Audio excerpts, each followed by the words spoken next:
Le relevé de carte de crédit était posé devant moi et un instant, j'ai cru que mes yeux me jouaient des tours. 23 640 €. Acompte pour la salle de réception, arrangements floraux sur mesure, traiteur pour 200 invités. Tout avait été débité sur la carte d'urgence que j'avais donnée à ma fille il y a 2 ans pour les choses qui comptaient vraiment.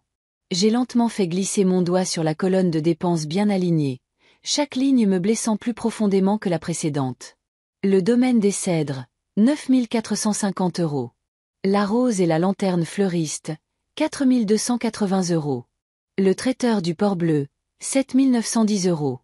Je n'arrivais pas à croire ce que je voyais. La chaleur m'est montée au visage et mes mains tremblaient tandis que la vérité me frappait. Ma fille m'avait trompée, le jour le plus important de sa vie, et je n'en faisais pas partie. Non, elle s'était assurée que je n'en ferais pas partie. Ils ne m'avaient pas seulement laissé de côté. Ils m'avaient complètement effacé de leur histoire. Et alors que j'étais assise là, les chiffres se brouillant sur la page, j'ai su qu'il ne s'agissait pas seulement d'argent. Quelque chose de plus profond, de plus froid, prenait forme, et ils allaient payer pour ce qu'ils avaient fait. N'oubliez pas de vous abonner à la chaîne et de commenter d'où vous regardez. La cuisine semblait trop silencieuse. Le genre de silence qui amplifie le tic-tac de l'horloge murale jusqu'à ce qu'on ait l'impression que quelqu'un vous tapote le crâne. Mon café, intact depuis le matin, avait refroidi. Dehors, la lumière de fin d'automne avait cette qualité pâle et délavée, comme si le monde lui-même perdait ses couleurs. J'ai repoussé le relevé, mais il était toujours là, dans ma tête, ces chiffres noirs et nets défilant sur la page comme des soldats en mission. Et la mission était claire. Vider mon compte sans même un coup de fil. Ce n'était pas un malentendu. Chloé savait exactement ce qu'elle faisait. Et Étienne, mon fils, il devait le savoir aussi. On ne réserve pas une salle et un traiteur pour 200 personnes sans qu'il en entende parler. Je me suis levée, plus pour ne pas trembler que parce que je savais où j'allais. Mes mains ont trouvé le dossier de la vieille chaise en chêne, celle où Louis s'asseyait pour lire le journal. Il aurait su quoi dire. Louis avait cette façon de trancher dans le vif, comme un couteau chaud dans du beurre. « Ne leur montre pas que tu saignes, Hélène, disait-il. Pas avant d'avoir décidé ce que tu vas faire avec le sang. » Le téléphone était posé sur le comptoir, l'écran éteint, mais il aurait tout aussi bien pu briller de tentation. Je pouvais l'appeler maintenant. Chloé. Exiger une explication. Exiger qu'elle me rembourse. Mais c'est ce à quoi il s'attendrait, une explosion de colère maternelle. Si j'avais appris quelque chose en 64 ans, c'est que la personne qui crie le plus fort dans une pièce est généralement la plus faible. Je me suis rassise, j'ai rouvert le relevé, et cette fois, j'ai parcouru chaque ligne, un stylo à la main, en entourant les dates et les montants. Les réservations avaient commencé il y a 2 mois. Cela signifiait qu'il planifiait cela depuis un moment, assez longtemps pour s'assurer que mon nom ne figure pas sur la liste des invités. J'étais à mi-chemin de mes annotations quand le téléphone a vibré. Étienne. J'ai laissé sonner 2 fois avant de répondre. Oui, maman. Salut. Sa voix avait ce ton désinvolte de celui qui appelle en passant, celui qu'il utilisait quand il voulait quelque chose. Dis, tu es libre ce week-end? Je pensais qu'on pourrait tous dîner ensemble. Tous? Ai-je dit, la voix neutre. Oui, tu sais, moi, Chloé, quelques personnes. Une sorte de repas avant le mariage. Avant le mariage. J'ai laissé le mot en suspens. Ça a l'air cher. Il y eut une pause. Oui. Enfin, tu sais comment sont les mariages. Je le sais maintenant. Silence. Juste le léger grésillement de la ligne. Maman, qu'est-ce qui se passe? A-t-il finalement demandé.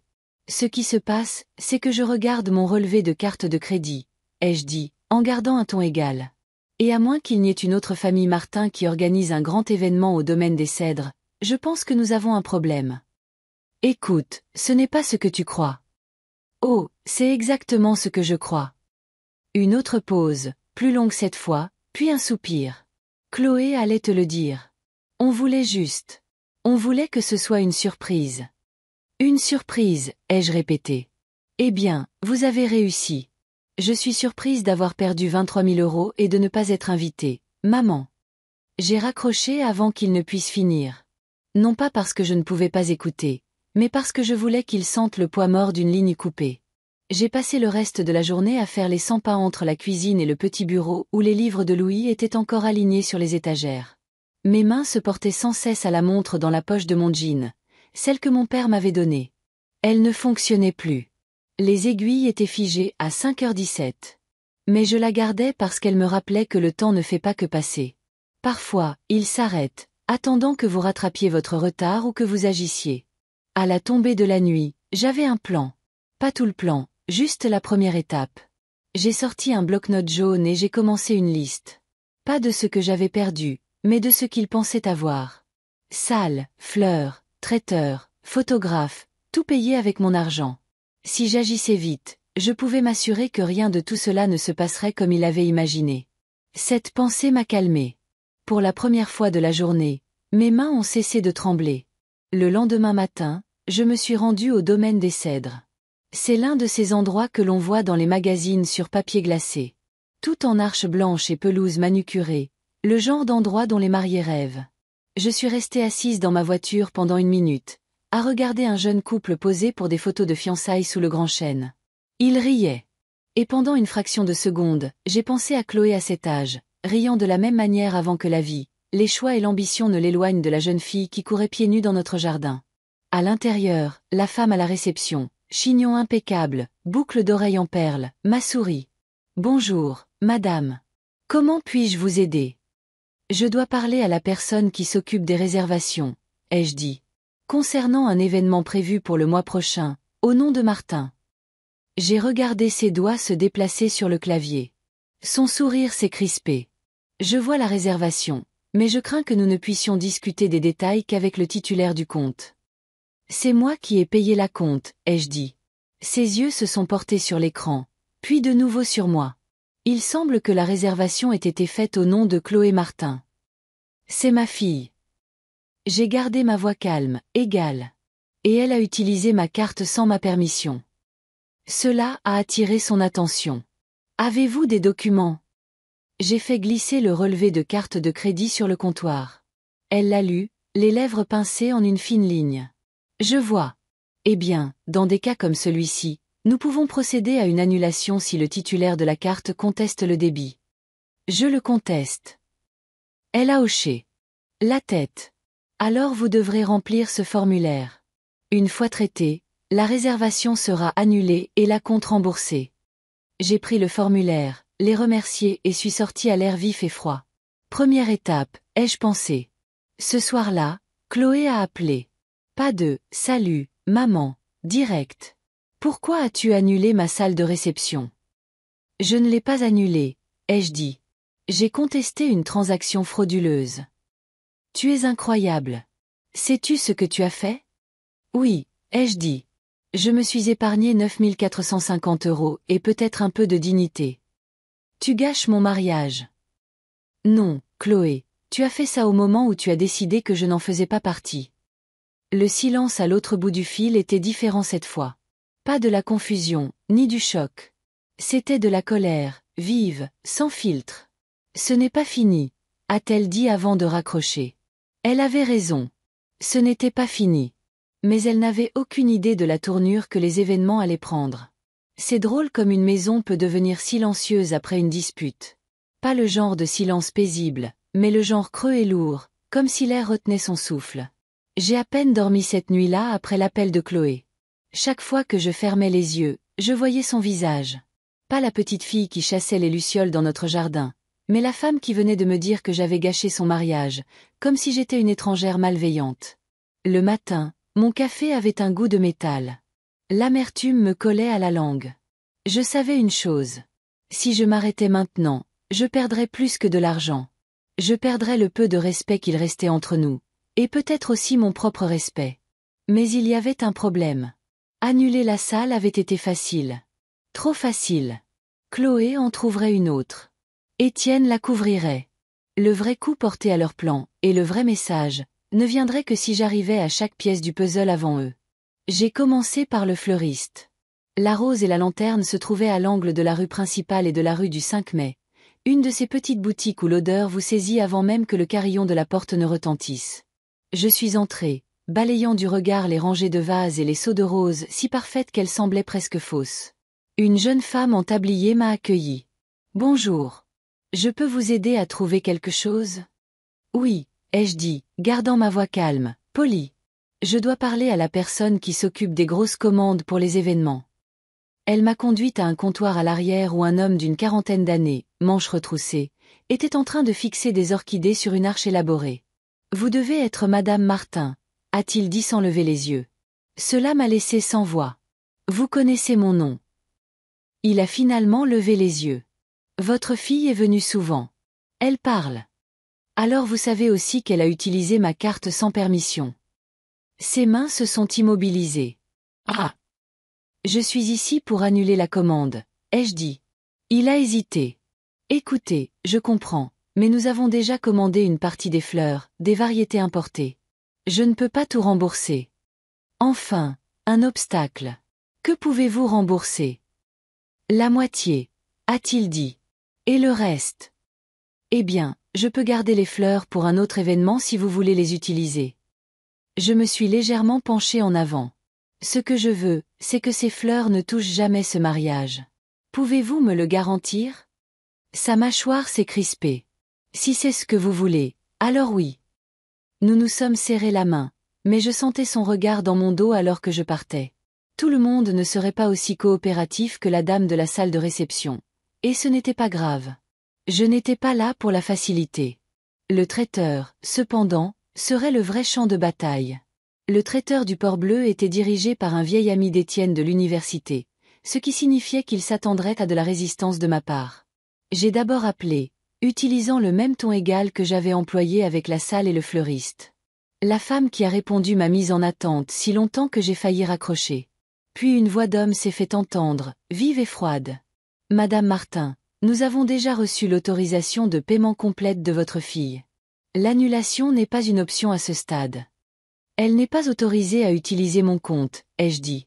C'est entre vous et votre fille, a-t-il répondu. Notre contrat est contraignant. Je pouvais entendre des bruits de vaisselle en arrière-plan, le bourdonnement d'une cuisine active. Soyons clairs, ai-je dit. Si vous vous présentez à cet événement, vous servirez de la nourriture que j'ai payée sans mon consentement. Je rendrai cela très public. Une pause. Vous me menacez, Madame Martin? Je vous informe, ai-je dit. Et je pense que vos autres clients seraient très intéressés de savoir comment vous gérez les paiements non autorisés. Silence, puis un soupir. Bien. Nous émettrons un remboursement partiel, mais si vous voulez le montant total, vous devrez passer par la voie légale. Envoyez-moi les papiers, ai-je dit et j'ai raccroché.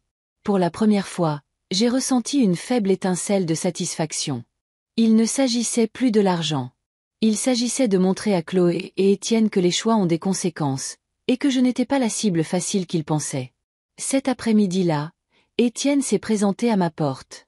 Sans prévenir, juste le bruit de sa voiture dans l'allée et son coup de sonnette, fort, impatient. J'ai ouvert la porte, m'appuyant contre le cadre. Tu es venu pour crier ou pour écouter?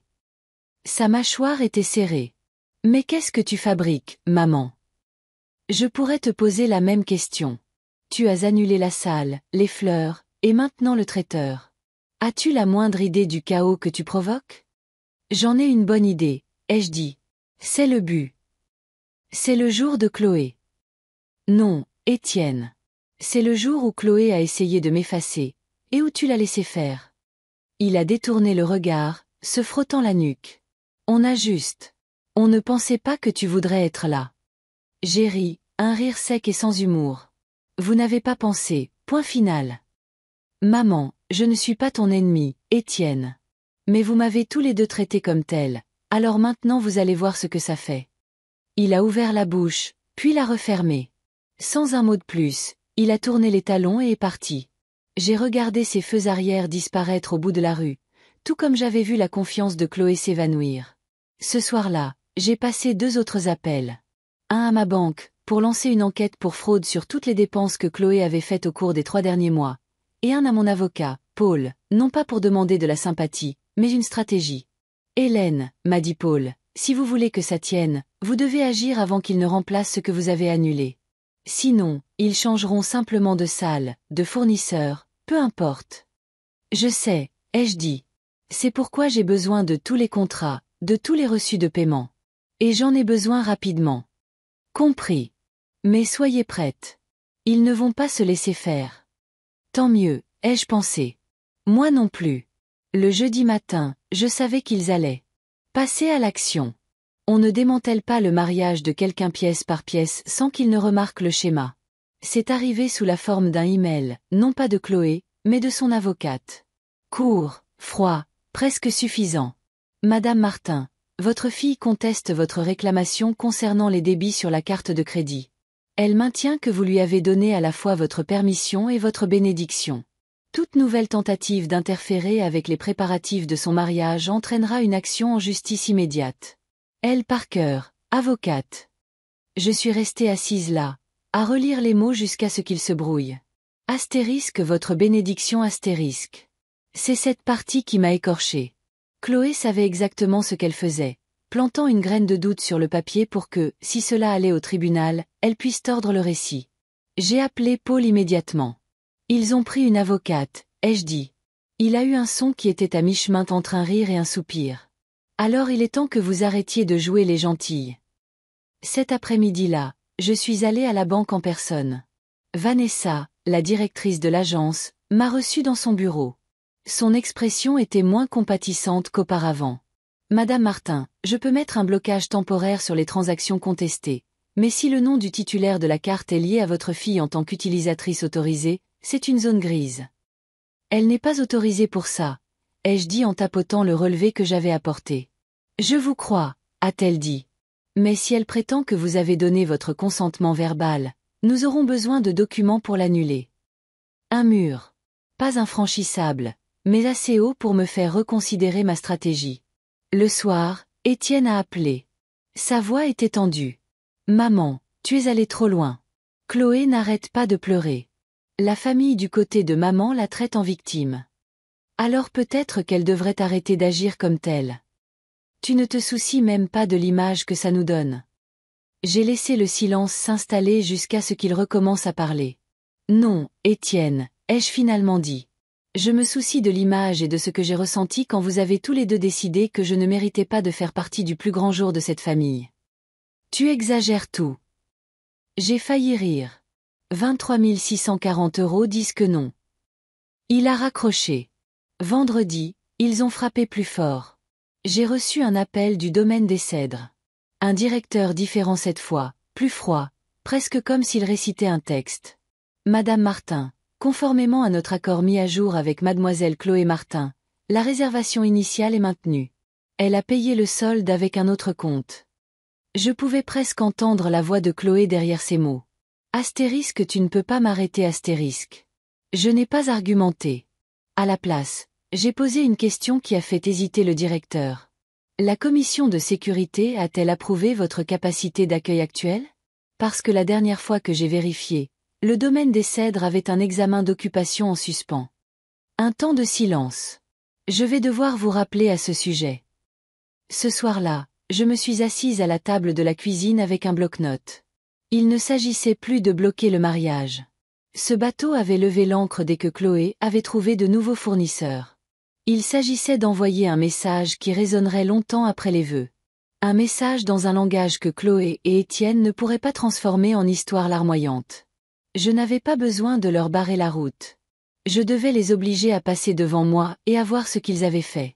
Le samedi matin, la colère s'était refroidie pour devenir quelque chose de plus aiguisé, le calcul.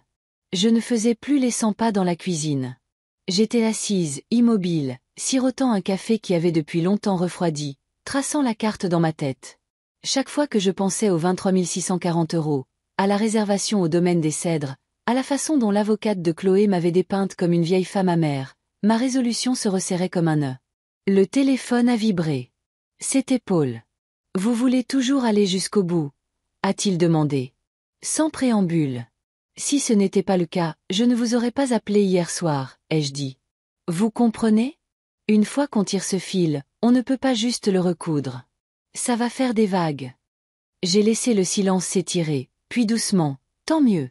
Qu'il s'y noie. La première étape était subtile. Je me suis rendue à la mairie. L'air sentait légèrement la poussière de papier et la cire à parquet, le genre d'endroit où le temps s'écoule plus lentement. « Bonjour, Madame Martin », m'a dit l'employé, levant les yeux de son écran. « Que puis-je faire pour vous ?» Je dois consulter les registres d'occupation et les permis pour le domaine des Cèdres. C'est un accès public. Ses sourcils se sont légèrement haussés. Elle connaissait mon nom de famille, les rumeurs qui couraient en ville, mais n'a fait aucun commentaire. À la place, elle m'a apporté un dossier cartonné épais. J'ai feuilleté les documents jusqu'à ce que je le trouve. Un permis temporaire délivré l'année dernière, expirant dans exactement 2 semaines, ce qui signifiait qu'à la date du mariage de Chloé, le domaine des Cèdres opérait sans autorisation valide, à moins qu'il ne l'ait renouvelé. Et d'après le dossier, il ne l'avait pas fait. Cet après-midi-là, j'ai fait un arrêt au bureau de la commission de sécurité incendie. Une odeur différente ici. Café brûlé et manteaux humides. Martin, a dit le responsable quand je me suis présenté. Je ne vous ai pas vu depuis l'incendie de l'auberge en 2009. Oui, je suis ici pour le domaine des Cèdres. Officieusement. Il s'est penché en arrière, croisant les bras. Ils n'ont toujours pas soumis le plan d'étage mis à jour. On les relance depuis des mois. Que se passe-t-il s'ils organisent un événement sans ce plan? Ai-je demandé, feignant l'innocence. Ils sont fermés immédiatement. Peu importe que ce soit un mariage, une collecte de fonds ou l'anniversaire du maire. J'ai hoché la tête lentement. Bon à savoir. Le dimanche, le plan était vivant dans ma tête. Pas une vengeance à base de cris et de portes qui claquent, comme Chloé pourrait s'y attendre. Il s'agissait de contrôle. Le reprendre sans demander. Je suis entré dans mon bureau, j'ai ouvert le tiroir du bas et j'ai sorti le vieux grand livre en cuir. Pas celui que Chloé connaissait. Celui-ci contenait les noms de personnes qui me devaient des faveurs, du genre qui n'étaient écrites dans aucun contrat. Un nom ressortait. Martin Dubois, copropriétaire du traiteur du Port-Bleu. En 98, j'avais couvert une dette pour lui quand une panne de congélateur avait failli couler son affaire. Je l'ai appelé.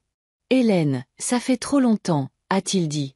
Martin, j'ai entendu dire que tu t'occupais du mariage Martin. Il y eut une pause. Oui. Un menu magnifique, ta fille a bien choisi. Homard, côte de bœuf, ça coûte une fortune. Il faut que tu annules. Une autre pause, plus longue cette fois. Hélène, je ne peux pas juste. Tu te souviens de 98? Ai-je dit, mon ton bas est égal. Silence. Je vais passer quelques appels. Ce soir-là, le téléphone a de nouveau sonné. Cette fois, Chloé. Sa voix était glaciale. Tu as parlé à mon traiteur. Oui. Tu es pathétique. Tu crois que gâcher tout ça va arranger les choses? Je n'essaie rien d'arranger, ai-je dit.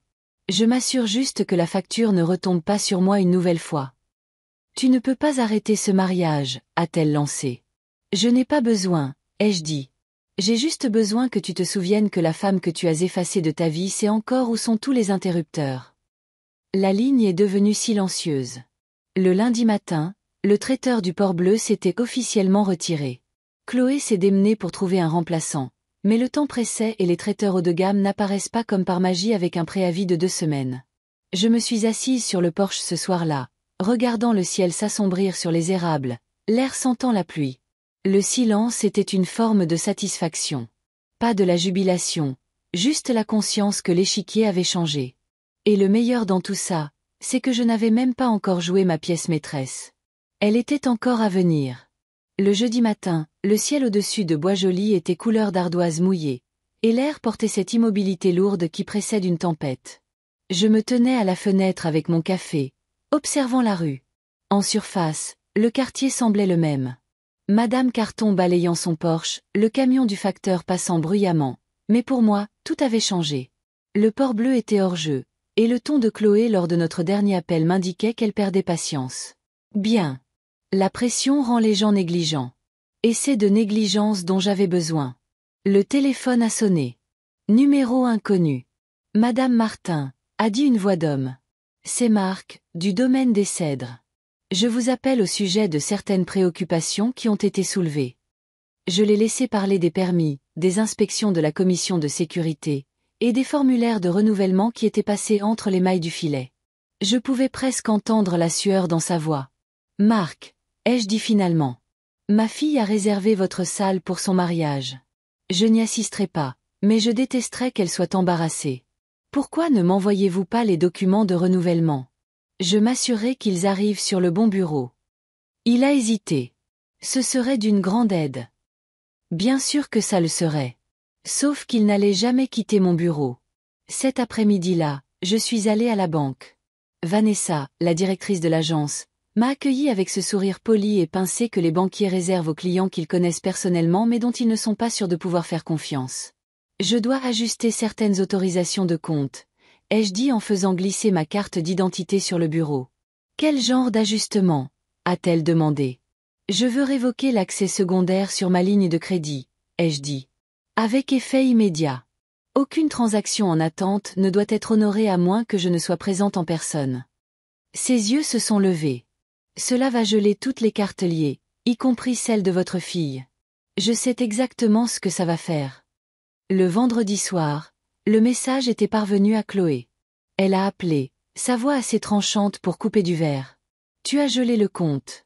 Es-tu folle? Des acomptes sont dus.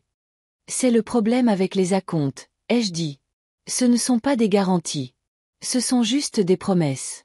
Et les promesses peuvent être rompues, des deux côtés. Tu essaies de m'humilier. J'ai failli rire. Non, Chloé. Je te donne une leçon sur les conséquences. L'humiliation est facultative. C'est à toi de voir. Samedi matin, je suis allée voir Gérard, un vieil ami qui connaissait par hasard l'inspecteur de l'hygiène de la ville. Nous nous sommes assis dans son garage, entourés par l'odeur d'huile et de vieux pain, la pluie tambourinant sur le toit en tôle.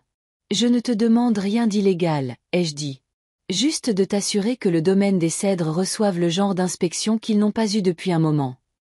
Gérard s'est penché en arrière, un sourire en coin. Tu as toujours été une femme discrète, Hélène. Mais quand tu agis, tu es aussi tranchante qu'un couteau. Le dimanche, la première vraie fissure est apparue. J'ai reçu un email d'une adresse que je ne reconnaissais pas.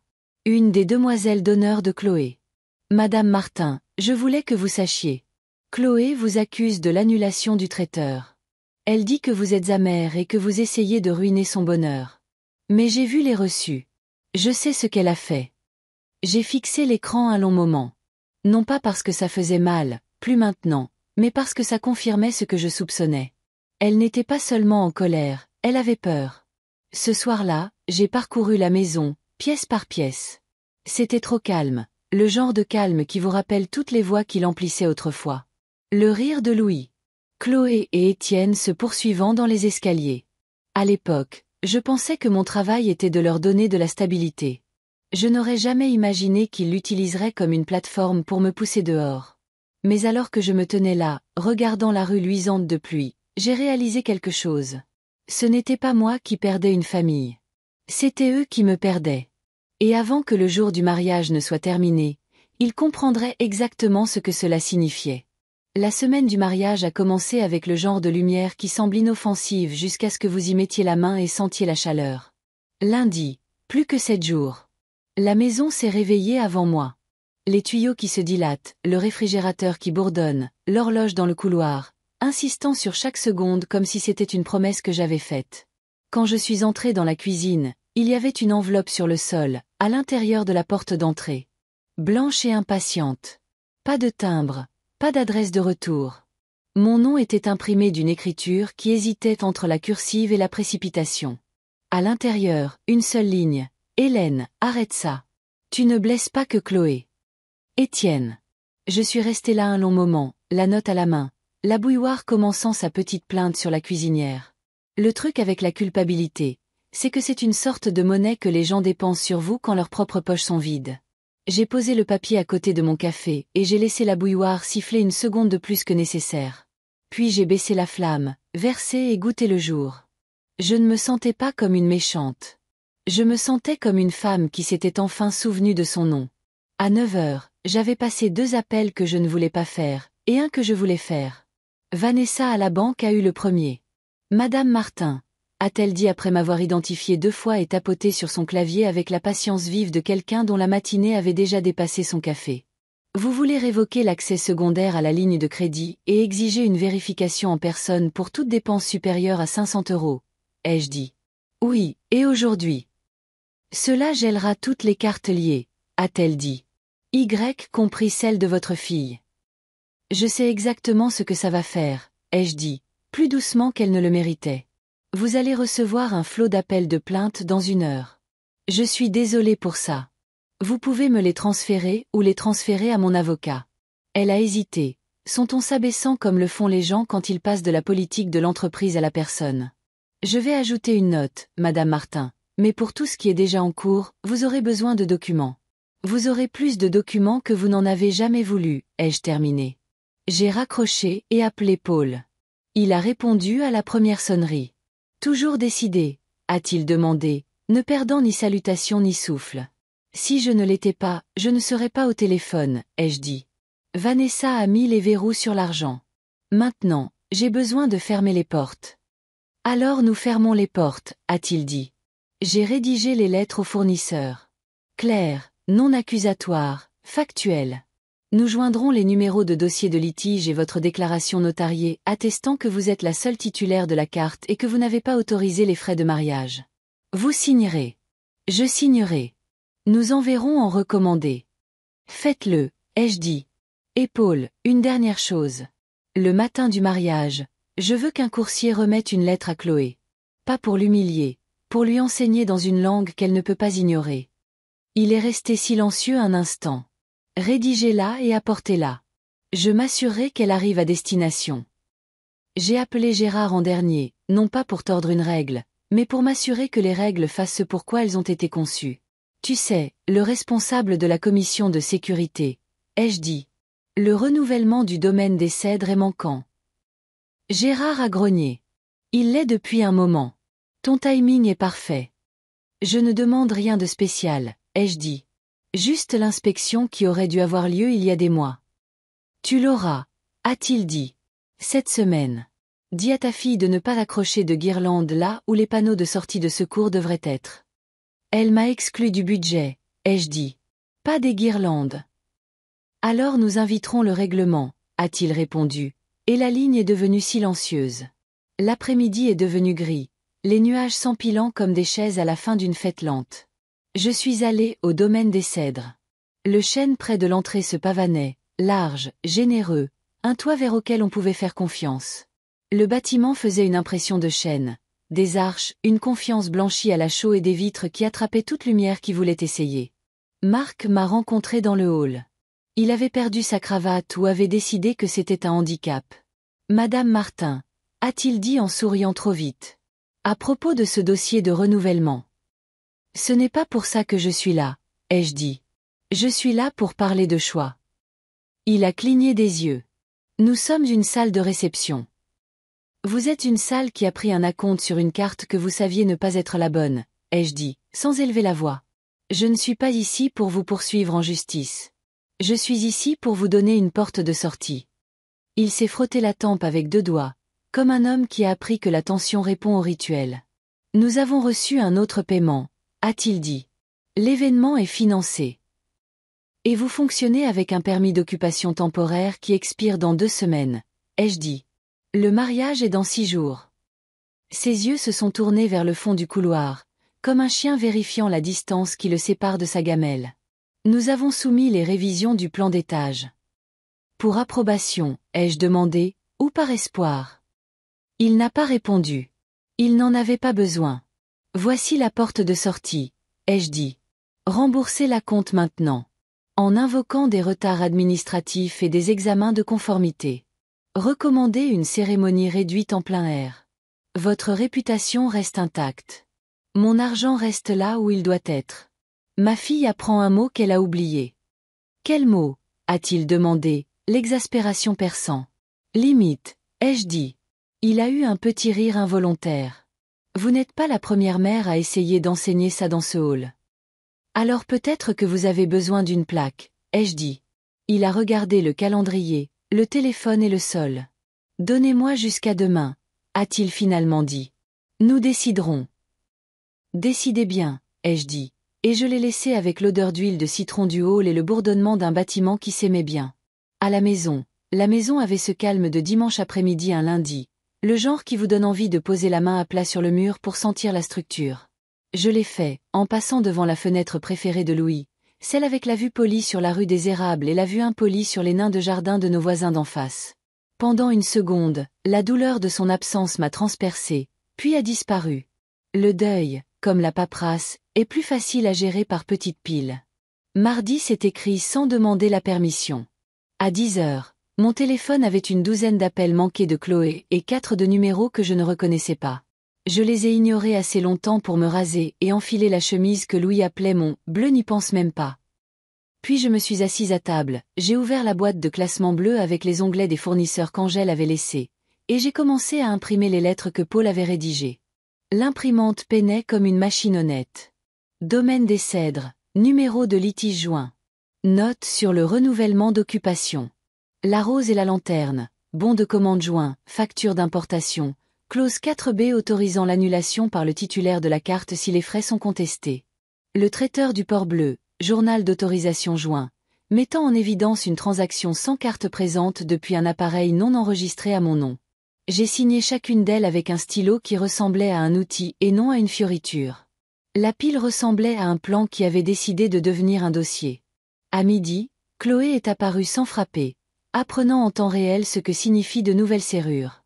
Elle a sonné comme une accusation. J'ai ouvert. « Tu as gelé le compte », a-t-elle dit en guise de bonjour. Sa voix était une corde d'arc. « J'ai sécurisé mon argent », ai-je dit. « Il y a une différence. »« Tu détruis mon mariage », a-t-elle dit en entrant dans la cuisine comme si la maison n'était qu'un couloir vers son argument. « Je corrige mon relevé bancaire », ai-je dit en me dirigeant vers la table et en posant ma main sur la pile de lettres. « Je corrige aussi l'idée que je n'existe pas. »« Mon Dieu, tu aimes le papier », a-t-elle dit, le faisant sonner comme un défaut de caractère. « Le papier se souvient quand les gens oublient », ai-je dit. « Voudrais-tu un café ?» Elle a ignoré l'offre, a attrapé la lettre du dessus et l'a parcourue sans la voir. « Tu ne peux pas faire ça. »« Je l'ai déjà fait, » ai-je dit. « Et je continuerai à le faire jusqu'à ce que mon nom et mon argent n'aillent que là où je le dis. » Elle a jeté la lettre sur la pile, manquant le dessus et les faisant se désaligner. J'ai laissé le désordre. Certaines images enseignent mieux que les mots. « C'est mesquin », a-t-elle dit. « C'est une mère qui a été exclue de la vie de son enfant et à qui on a ensuite demandé de financer sa sortie, » ai-je dit. « Tu es enseignante, Chloé. Tu sais ce qui se passe quand tu laisses un élève rendre ce qu'il veut, comme il veut, quand il veut. Finalement, il croit que les règles l'insultent. » Son menton s'est levé, comme elle le fait quand elle préfère l'indignation à la compréhension. « Papa détesterait ça, » a-t-elle dit. « Ton père détesterait ce que tu fais, » ai-je dit calmement, et j'ai regardé la phrase atterrir là où elle devait. Elle m'a regardé, les yeux si brillants que ça aurait pu faire mal si je les avais laissés. Puis elle s'est tournée, a ouvert la porte et s'est arrêtée, la main sur la poignée. « J'aurai mon mariage, » a-t-elle dit. « Avec ou sans toi. »« Tu as déjà choisi sans, » ai-je dit. « Maintenant, tu vas découvrir ce que ça coûte. » La porte s'est refermée avec la douce finalité qui rend les sons plus forts jaloux. En milieu d'après-midi, La Rose et la Lanterne a été le combat auquel je m'attendais. Léla, la propriétaire, avait le genre de voix qui avait appris à dire oui aux mariés et non au budget. « Madame Martin », a-t-elle dit quand je suis arrivée en personne et que j'ai posé la clause et le numéro de litige sur le comptoir. « Je comprends votre position. Je comprends aussi que des fleurs importées sont dans mon frigo et meurent si je les sépare de la date de votre fille. Je partagerai la perte, ai-je dit. Moitié du remboursement, maintenant, reçu en main. Vous revendez ce que vous pouvez et ne me facturez que ce que le marché a refusé. » Elle a cligné des yeux. « Vous vous portez volontaire pour payer des fleurs que vous ne voulez pas. Je paie pour m'assurer que ces fleurs n'apparaissent pas un jour où je ne suis pas autorisée à entrer, » ai-je dit. Quelque chose dans son expression s'est adouci. Du respect, peut-être. Pas pour moi, mais pour la clarté d'une limite qui ne demandait pas à être aimée. « Je peux faire la moitié, » a-t-elle dit. « À condition que vous arrêtiez d'appeler mon personnel. »« Je n'ai jamais appelé votre personnel, » ai-je dit. « Je parle au propriétaire, sur papier. » Elle a imprimé un formulaire de remboursement. La caisse a craché la transaction avec un son qui ressemblait à une confession. Quand elle m'a tendu le reçu, nos doigts ne se sont pas touchés. « Dites à votre fille de choisir des fleurs plus simples la prochaine fois, » a-t-elle dit, pas méchamment. « Les pivoines dévorent les mères. »« Notez, » ai-je dit, et je suis partie au son joyeux du carillon. Le traiteur du Port Bleu a essayé d'être malin et généreux dans la même phrase. Martin Dubois, le copropriétaire que j'avais sauvé à la fin des années 90, m'a rencontré à la porte de derrière qui sentait toujours les oignons et la chaleur. « Hélène, a-t-il dit, s'essuyant les mains sur un torchon qui avait bien mérité sa retraite. Mes gars préféreraient faire un barbecue dans ton jardin pour toi plutôt qu'un mariage pour cette fille. »« C'est ma fille, ai-je dit. Tu peux dire ma fille. » Il a expiré. « Ta fille. »« Désolé. Écoute, je peux rembourser 60% net. Les autres 40%, je les convertis en avoir. Tu choisis une date. Je nourris le groupe de ta paroisse ou ce que vous faites, les aînés, quand vous n'êtes pas en train de faire respecter les 10 commandements. Faire respecter l'éthique serait un début, ai-je dit. Faisons 70/30. Je donnerai l'avoir à la banque alimentaire. Il m'a dévisagé, puis a souri, malgré lui. Tu as toujours eu une façon de faire sentir à un homme qu'il s'en est sorti exprès. Je propose une façon, ai-je dit. Tu l'as choisie. Il a fait le chèque et a entouré une date sur le calendrier. Amène-moi cette collecte de fonds pour les beignets, a-t-il dit. On va donner la goutte à Bois-Joli. Le temps que je retraverse sous le grand arbre pour arriver à mon Porsche, la journée avait une forme que je reconnaissais. Des mesures prises, des dossiers créés, une structure sous laquelle je pouvais me tenir s'il se mettait à pleuvoir des poursuites judiciaires. J'ai posé le reçu du fleuriste et le chèque du traiteur sur la table. J'ai ouvert le grand livre et j'ai écrit les lignes qui transformaient les actions en soulagement. Astérisque l'un 14h10. La rose et la lanterne. 50% remboursé. Reste pour revente paroissiale approuvée par proprio. Astérisque l'un 15h05. Le traiteur du port bleu. 70% remboursé. 30% en avoir attribué à banque alimentaire. Chèque en main. Astérisque je n'ai pas eu besoin de les souligner. Les lignes tenaient bon. La soirée a eu la décence d'être ordinaire. La tondeuse d'un voisin à 2 maisons de là. Un chien insistant sur son opinion d'un écureuil. L'odeur du dîner de quelqu'un d'autre flottant comme une invitation et un souvenir. J'ai fait bouillir des pâtes, manger debout au comptoir et laisser la maison parler dans les douces syllabes auxquelles Louis faisait confiance. Puis le téléphone a vibré. Madame Martin, a dit une voix, prudente et professionnelle. C'est Sophie, du bureau des inspections de la ville. Nous programmons des suivis pour les lieux dont les permis sont périmés. Le domaine des Cèdres. Ai-je demandé? Oui, madame, a-t-elle dit. Nous avons été en contact avec leur direction. Nous serons sur place jeudi après-midi. Merci, ai-je dit. Je suis désolée si cela cause des tensions dans votre famille, a-t-elle ajouté sur un ton qui disait qu'elle savait et n'avait pas besoin de ma confirmation. Parfois, la tension empêche un bâtiment de s'effondrer sur lui-même, ai-je dit. Bonne nuit, mademoiselle Sophie. J'ai dormi comme une femme qui avait mis le bon poids sur les bonnes étagères.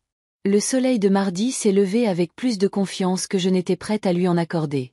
Je me suis habillée avec des vêtements qui avaient vu plus de bureaux administratifs que de bancs d'église et j'ai conduit l'enveloppe contenant les lettres des fournisseurs et les documents de litige au bureau de Paul pour numérisation et notarisation.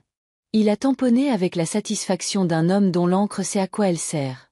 Coursier réservé pour samedi matin, a-t-il dit en collant un post-it sur ma lettre à Chloé.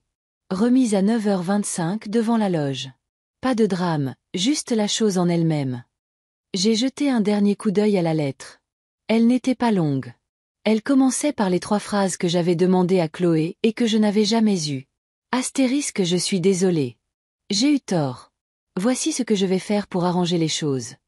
Astérisque et puis elle passait à la version adulte. Date, fournisseur, montant, action. J'ai inclus les numéros de clause qui rendaient ces actions légales. Elle se terminait par une ligne que j'avais réécrite 4 fois et que j'avais finalement laissée telle quelle parce qu'elle n'avait pas besoin de mon intelligence, seulement de mon honnêteté. Astérisque tu m'as appris ce que l'on ressent quand on est effacé.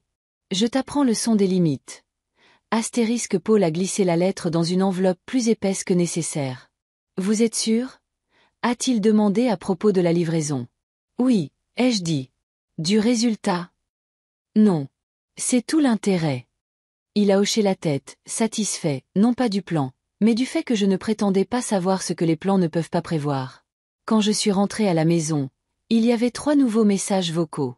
2 de numéros qui se résumaient à de l'anxiété. Un de Chloé. Maman, a-t-elle dit, fatiguée et furieuse dans le même souffle. J'ai trouvé un nouveau traiteur. J'ai trouvé un plus petit fleuriste. Le domaine des Cèdres va bien. Arrête d'essayer de me saboter. Tu es obsédé par l'idée de donner des leçons. Je n'ai pas besoin de tes leçons. Je n'ai pas rappelé. J'ai transféré le message dans un dossier de ma boîte mail intitulé « Preuve famille ». Non pas parce que je voulais une galerie de laideur, mais parce que ma mémoire est plus clémente que mon compte en banque et a tendance à arrondir des angles que j'ai besoin de garder vifs. Dans l'après-midi, je me suis tenu à ma fenêtre et j'ai regardé passer un camion Chronopost. Il ne s'est pas arrêté. J'ai ressenti une déception que je reconnaissais de l'année qui a suivi la mort de Louis, attendant quelque chose qui n'était pas à moi d'attendre. J'ai mis ce sentiment de côté avec le courrier publicitaire et j'ai fait quelque chose d'utile pendant 10 minutes. J'ai resserré la vis desserrée de la rampe, huilé la charnière qui grinçait, réglé la minuterie de la lumière du Porsche qui a des opinions sur le coucher du soleil. Tard, Étienne a appelé. L'entraînement de Maxime se termine à 18h, a-t-il dit, sa voix rauque d'une nouvelle manière. Tu veux venir? Il frappe mieux quand tu regardes. Tu veux que je sois là? Ai-je dit. Il veut que tu sois là, a-t-il corrigé. Mais oui. Je me tiendrai près de la 3e base, ai-je dit. Je ne coacherai pas. Bien, a-t-il dit, et il a presque souri à travers le téléphone. Tu cries bizarrement. Sur le terrain, l'herbe faisait ce que font les terrains. Elle sentait le verre, la terre et la possibilité d'oublier contre qui on est en colère. Maxime frappait comme s'il le voulait vraiment, et comme s'il ne savait pas encore tout à fait comment le vouloir. Étienne gardait les mains dans ses poches et la bouche principalement fermée. Nous nous tenions côte à côte sans en avoir l'air express. Chloé ne s'arrêtera pas, a-t-il dit après quelques lancers. Elle pense que tu prends plaisir à ça. Je prends plaisir à être en charge de ce qui porte mon nom, ai-je dit. Je ne prends plaisir à rien d'autre. Tu as envoyé une lettre à son traiteur, a-t-il dit. J'ai envoyé cette lettre, ai-je dit. Elle en recevra une de plus samedi. Il a fixé le grillage comme s'il pouvait se transformer en quelque chose qui garderait les sentiments sur leur terrain respectif. Tu dois être si minutieuse. J'ai essayé d'être vague. Louis disait que ça enseignait la mauvaise leçon. Il a hoché la tête comme un homme qui comprenait quelque chose qu'il ne voulait pas comprendre et a regardé son fils être éliminé en 2e base avec le genre de fierté qui ne dépend pas du résultat. Mercredi a amené un temps qui savait où il allait. L'email de la ville est arrivé à 9h. Inspection du domaine des Cèdres confirmée pour jeudi 14h. Je l'ai transféré à Paul, l'ai classé sous « Conformité domaine des Cèdres », et j'ai mis la chemise que je porte quand je veux que les étrangers supposent que j'en sais plus que je n'en dis. Le fleuriste a traité le remboursement sur mon compte à midi. Le chèque du Port Bleu a été encaissé à 14h. J'ai fait un arrêt à la banque alimentaire avec l'avoir du traiteur et j'ai regardé une bénévole écrire « Port Bleu, 30%, sur un calendrier avec un stylo qui en avait vu de belles. Vous nourrissez 50 ou 500 personnes? A-t-elle demandé. Ça dépend de l'impolitesse de mes voisins ce mois-ci, ai-je dit. Elle a ri de la manière dont seules les personnes qui ont compté des boîtes de conserve et des noms peuvent le faire. Vous apportez la liste, nous apporterons les gratins. Sur le chemin du retour, je suis passé devant le domaine des Cèdres. Un homme en polo de la ville se tenait sur le parking avec un presse-papier. Il regardait le bâtiment comme s'il pouvait voir à travers les murs. J'ai continué ma route sans klaxonner. Certains moments méritent d'être vécus sans votre présence. Chloé a texté à 16h. J'ai entendu ce que tu as fait à la banque alimentaire. Tu essaies de te faire passer pour une héroïne. J'ai répondu. J'essaie de faire en sorte que l'argent fasse moins de mal. Elle n'a pas répondu. Jeudi s'est déroulé comme un scénario que je n'avais pas écrit mais que j'avais déjà vu. À 13h58, 2 véhicules de la ville sont entrés au domaine des Cèdres. À 14h41, un 3e, un SUV blanc avec le sceau sur la portière. À 15h15, un simple email de Marc. Madame Martin, par excès de prudence, nous avons décidé de déplacer tous les événements prévus dans les 2 prochaines semaines dans notre espace jardin extérieur. Votre fille a été prévenue. Nous apprécions votre implication dans notre processus. Marc. J'ai fixé elle excès de prudence, jusqu'à ce qu'il se transforme en on a failli se faire prendre. Puis j'ai écrit une ligne dans le grand livre. Astérisque jeu 15h17. Domaine des Cèdres. Intérieur annulé. Extérieur seulement. Chloé prévenue, astérisque et en dessous, parce que parfois on peut dire quel goût une journée a eu, astérisque principe. Contrôler où l'on peut, refuser où l'on doit. Laisser la gravité faire une partie du travail. Astérisque il a plu ce soir-là, comme il pleut quand les nuages acceptent enfin d'être des nuages. J'ai fait de la soupe comme Louis m'avait appris quand l'argent était rare et le goût ne l'était pas. Et je l'ai mangé avec du pain qu'Angèle avait envoyé dans un sac avec un mot qui disait seulement « pour la force ». J'ai dormi comme si le toit me comprenait. Vendredi matin, la moitié du remboursement du fleuriste a été créditée. L'enquête pour fraude de la banque a ajouté une ligne au dossier qui disait « La titulaire de la carte affirme n'avoir donné aucune autorisation verbale. Utilisatrice autorisée supprimée. » L'application de surveillance sur mon téléphone est restée silencieuse. J'ai pris cela comme un compliment de la part de la partie du monde qui aime vous réveiller avec de mauvaises nouvelles. Chloé a appelé à midi et ne se souciait pas de savoir si j'étais prête à l'entendre. « Tu as eu ce que tu voulais », a-t-elle dit, les mots assez serrés pour faire des bleus. Cérémonie en plein air, table nue, des gens qui posent des questions. Je voulais que la vérité se montre, ai-je dit. Elle se montre. Elle a essayé de rire et a étouffé le son. Tu regarderas en arrière et tu regretteras ça. Je regrette ce que je t'ai appris avant maintenant, ai-je dit. Je ne regretterai pas ça. Elle a respiré fort dans le téléphone, comme si elle voulait que le microphone remplisse ses poumons. Tu ne viens pas, a-t-elle dit. Même si je te le demandais, tu n'es pas invité. Je sais, ai-je dit. La ligne est devenue silencieuse puis s'est terminée, comme une main se retirant d'une poignée de main qu'elle n'a jamais voulu donner. J'ai passé le reste de la journée à faire un travail qui ressemble à éviter les ennuis mais qui consiste à construire un endroit où ils peuvent atterrir. Je suis allée à la poste.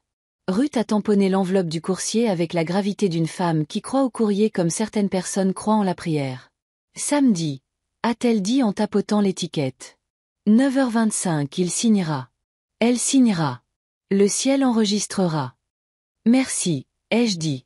Je me suis arrêtée à la quincaillerie pour un nouveau jeu de numéros de maison parce que les anciens commençaient à pencher comme un sourire que je ne veux pas que ma porte d'entrée porte. Dell, derrière le comptoir, m'a demandé si je voulais le nickel. Brossé ou le noir mat. J'ai choisi celui que Louis aimait. Tu remets ton nom sur les choses, a-t-il dit sans savoir qu'il avait raison. C'est l'impression que ça donne, ai-je dit. À la maison, la lumière sous le grand arbre était passée à cette heure de fin d'après-midi qui pardonne plus qu'il n'en faut. Je me suis assise sur le porche avec le grand livre ouvert et la montre à gousset que Louis m'avait offerte pour nos 10 ans sur la balustrade, fraîchement remontée. L'aiguille des secondes faisait son tour comme si elle avait confiance en la minute suivante. J'ai écrit les dernières lignes de la journée. Astérisque Venn 10h02. Coursier programmé, lettre scellée.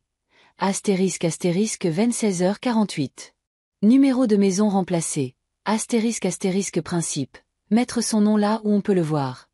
Astérisque puis j'ai fermé le livre et j'ai laissé la maison respirer avec moi. Les œillets d'Inde le long de l'allée brûlaient d'un éclat vif dans la lumière ambrée, bruyant et sans excuse. Ils ressemblaient à de petits soleils s'entraînant pour samedi. Demain, un homme avec un sac descendra un couloir et remettra à ma fille une enveloppe. Elle l'ouvrira et trouvera mes mots, non pas comme des armes, mais comme des murs. Des lignes, des clauses et des montants. Et la phrase que j'ai écrite quand je me suis souvenu que j'étais une mère avec une colonne vertébrale. Le mariage aura lieu ou non. Le ciel coopérera ou non. Les gens parleront. Ils diront que je suis mesquine ou que j'ai des principes, ou les deux. Ce qu'ils ne diront pas, c'est que j'étais absente. Cette partie, au moins, est terminée. Samedi matin est arrivé sans me demander si j'étais prête. L'air avait cette immobilité particulière que l'on ne ressent qu'avant un grand événement. Un mariage, une tempête ou une dispute que l'on sait inévitable. Le monde à l'extérieur de ma fenêtre semblait lavé par la pluie de la nuit dernière. Mais je savais mieux. Les rues étaient peut-être propres, mais les gens portent toujours la journée d'hier avec eux. Je me suis assise à la table de la cuisine avec une tasse de café tiédi dans mes mains. Le coursier était prévu pour 9h25 précise. J'avais choisi ce moment pour que ma lettre n'arrive pas assez tôt pour provoquer une scène avant la cérémonie, mais juste assez tard pour qu'elle ne puisse l'ignorer avant de remonter l'allée. Il ne s'agissait pas de gâcher sa journée. Il s'agissait de s'assurer que la vérité marche avec elle, même si je n'y étais pas autorisée. À 9h12, mon téléphone a vibré avec un texto de Paul. Coursier confirmé. Sur place maintenant. 9 minutes plus tard, un autre. Enveloppe remise à la demoiselle d'honneur. Directement à la loge. Aucun incident. Je l'ai imaginé. Chloé dans sa loge, dentelle et soie étalées comme des congères. Ses amis s'affairant autour d'elle avec des pinceaux de maquillage et des flûtes de champagne. Puis on frappe. Un homme en uniforme avec une fine enveloppe. Mon nom dans le coin. Ses doigts flotteraient, hésiteraient peut-être, ou peut-être pas. Elle l'ouvrirait. Et là, à l'encre noire sur papier crème, mes mots. Pas une diatribe, pas un plaidoyer, juste les faits qu'elle avait tenté d'enterrer. Je n'avais pas besoin d'être là pour entendre le silence qui suivrait. À 10 heures, j'étais dans le jardin à tailler les œillets d'Inde. Je n'étais pas habillée pour un mariage. Pas de tailleur, pas de chaussures vernies, juste un jean de travail et la chemise dont Louis se moquait en disant qu'elle me donnait l'air de me présenter à la mairie. Le soleil du matin a capté l'or des fleurs, et pendant une seconde, j'ai pensé aux cheveux de Louis dans cette lumière. Il aurait su exactement quoi me dire aujourd'hui. Quelque chose qui ne m'aurait pas arrêté, mais qui m'aurait peut-être aidé à respirer plus facilement en le faisant. Vers midi, le premier appel est arrivé. Ce n'était pas Chloé. C'était Étienne. Tu l'as envoyé. Sa voix était tendue. Je l'ai envoyé, ai-je dit. Il fallait que tu le fasses aujourd'hui. Oui, ai-je dit. Aujourd'hui, c'est le jour où elle a choisi de m'effacer. Aujourd'hui, c'est le jour où je lui rappelle qu'elle a échoué. Il y eut une pause à l'autre bout du fil. Elle est bouleversée. J'en suis sûre, ai-je dit en retournant à la taille des fleurs fanées des œillets d'Inde. À 13 heures, la cérémonie avait commencé. Je le savais parce que le journaliste officieux du quartier, Gérard, m'a envoyé un texto. Installation extérieure, chaise pliante, ciel couvert, la moitié des fleurs manquent. Ça a l'air un peu pauvre. J'ai souri, non pas par satisfaction, mais par la clarté de savoir que j'avais fait ce qui devait être fait. Je ne suis pas restée chez moi à attendre des nouvelles. Ce n'est pas mon style. Je suis allée au lac, je me suis garée là où la vue s'ouvre comme un rideau de Seine, et je me suis assise sur le banc que Louis et moi revendiquions chaque dimanche après-midi. La brise venait de l'eau, fraîche et régulière. Un héron se tenait dans les bas-fonds, attendant un poisson qui pourrait venir ou non. J'ai toujours admiré ce genre de patience. Il était près de 15 heures quand mon téléphone a de nouveau sonné. Cette fois, c'était Angèle. Tu vas avoir toute l'histoire, que tu le veuilles ou non, a-t-elle dit sans préambule. Je la veux, ai-je dit. Elle l'a lu, a dit Angèle, devant le miroir. Ses mains tremblaient. La demoiselle d'honneur a essayé de la lui prendre. Elle ne l'a pas laissé faire. Elle a lu chaque mot. Puis elle a dit à tout le monde de quitter la pièce pendant 5 minutes. Et, ai-je demandé. Elle a pleuré, a dit Angèle. Pas des jolies larmes. Le genre qui vous en l'est dit. Puis elle a dit à sa maquilleuse de recommencer et elle a prononcé ces mots. Il est mort pour moi. C'est son choix, ai-je dit. La voix d'Angèle s'est adoucie. Hélène, je ne pense pas qu'elle comprenne ce qu'elle vient de jeter. Elle comprendra, ai-je dit. Mais pas aujourd'hui. Il y eut une longue pause. Tu veux savoir si elle est allée jusqu'au bout? A demandé Angèle. J'y ai réfléchi. Non, ai-je finalement dit. Pas encore. Je n'avais pas besoin de l'image d'elle remontant l'allée dans ma tête aujourd'hui. C'était son moment, pour le meilleur ou pour le pire. Mon moment avait déjà eu lieu, silencieux, sur papier, livré par un homme en uniforme. À 17 heures, j'étais de retour à la maison, le grand livre ouvert, un stylo à la main. J'ai écrit les lignes de la journée. Astérisque Sam 9h25. Lettre livrée à la loge de Chloé, astérisque Sam 13h. Cérémonie observée de loin. Extérieur, décor réduit, astérisque Sam 15h. Confirmation d'Angèle, lettre lue, réaction privée. Astérisque je n'ai pas ajouté de commentaire. L'effet suffisait. Le soir est tombé lentement, comme il le fait quand on ne se presse vers rien. J'ai préparé un dîner simple, un croque-monsieur et une soupe de tomates, le genre que Louis demandait quand il voulait du réconfort sans le dire. Pendant que je mangeais, le téléphone a de nouveau vibré. Cette fois, c'était Maxime. Mamie. Sa voix était petite, incertaine. Je suis là, Maxime. Maman est fâchée, a-t-il dit. Je sais. Elle dit que tu essaies de tout gâcher, a-t-il dit. C'est vrai. J'ai pris une profonde inspiration. Non, Maxime. J'essaie de réparer quelque chose. Parfois, réparer quelque chose signifie le changer d'une manière que les gens n'aiment pas. Oh, a-t-il dit, comme s'il essayait cette idée. Tu viendras quand même à mon match la semaine prochaine. Je ne le manquerai pour rien au monde, ai-je dit. Après avoir raccroché, je suis restée assise là pendant un long moment, fixant le mur. On peut gagner une dispute même en ayant raison moralement et sentir quand même le vide de la perte résonner en soi. Ce soir-là, avant de me coucher, j'ai traversé la maison en éteignant les lumières. Dans le silence, j'ai entendu le faible bourdonnement du réfrigérateur, le tic-tac de la vieille horloge, le soupir du vent contre les avant-toits. Tout à sa place. Tout à nouveau à moi. Demain, les retombées commenceraient. Les gens prendraient parti. Les histoires se tordraient. Mais ce soir, j'ai dormi en sachant que la seule chose que je m'étais fixée était faite.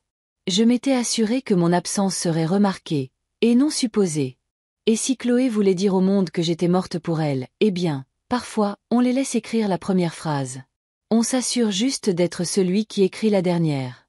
Le lendemain du mariage, on aurait dit que la ville avait veillé trop tard à parler de la vie de quelqu'un d'autre.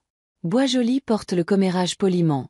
Des Porsche, des voix prudentes, le mot « ma pauvre », faisant plus de travail qu'il ne le devrait. J'ai fait du café et je me suis tenue devant l'évier pendant que la bouilloire hésitait avant de bouillir. La maison avait ce silence du lendemain, pas vraiment la paix, mais le calme d'une scène avant que le rideau ne se lève à nouveau pour les notes que personne n'a répétées. Mon téléphone a vibré à 7h13. Paul. Vous allez voir des rumeurs. Restez factuel. Pas de commentaires. Une seconde plus tard, un lien vers le forum du quartier. Le titre était une gentillesse se faisant passer pour neutre. Question sur la cérémonie en plein air d'hier soir au domaine des Cèdres. Le fil de discussion en dessous était une rivière avec trop de pierres. Des cousins anonymes, la tante d'une demoiselle d'honneur, un homme qui jurait avoir travaillé dans l'événementiel pendant 20 ans. Les mots « conformité réglementaire » et « changement de fournisseur inattendu » revenaient sans cesse comme un refrain que personne n'aimait mais que tout le monde fredonnait. Je l'ai fermé. Il y a une différence entre savoir ce que les gens disent et leur louer une chambre dans sa tête. À 9h, Gérard a texté. Elle va enjoliver l'histoire. Préparez-vous. Il n'utilise jamais de mots superflus. Une minute plus tard, un autre message. Celui-ci, une capture d'écran de la publication publique de Chloé. Nous l'avons rendue magnifique malgré le sabotage.